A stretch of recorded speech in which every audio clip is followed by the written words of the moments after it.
Today we'll dive into one of the darkest images of the Middle Ages, the life of a plague doctor.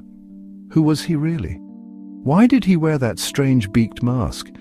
And did it actually help against the plague? Before we begin, don't forget to like and subscribe.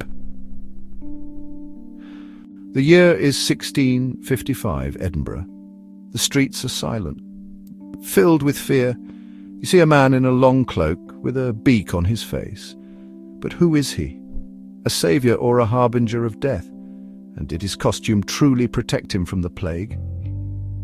Our character is Richard, a plague doctor. He was hired by the city authorities, and people saw him in two ways. On one hand, they hoped for help. On the other, his appearance always meant death was near. Let's give a bit of context about the plague itself. It was a terrifying infection carried by fleas on rats. In Edinburgh, it wiped out up to half the population. Today, antibiotics can easily cure it, but back then, doctors knew neither the cause nor the cure. And how did they treat it? They lanced the buboes, cauterized wounds, bled their patients, and applied herbs. Why did this kill more often than it saved? Because bloodletting weakened the body, cauterization spread infections, and herbs did almost nothing against bacteria. The doctor's main protection was his costume. A long leather coat, gloves, a wide-brimmed hat, and the iconic beaked mask.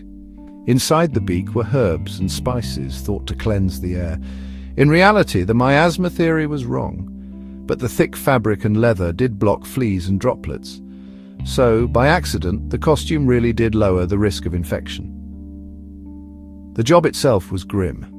As a sanitary doctor, he examined the sick, hauled away corpses, and performed crude procedures. As a record keeper, he tracked deaths and quarantines, and that's how his whole day passed, either carting bodies away or trying to treat the doomed. And plague doctors rarely survived long. Many caught the disease and died within months. But the pay was high. Richard earned 100 shillings a month, a fortune at the time. Enough to live like a wealthy man, if only he managed to live long enough. The plague doctor is more than a creepy mask. He was the symbol of humanity's desperate struggle against the unknown. And his image still reminds us today of how far medicine has come and how much it once cost to fight the invisible.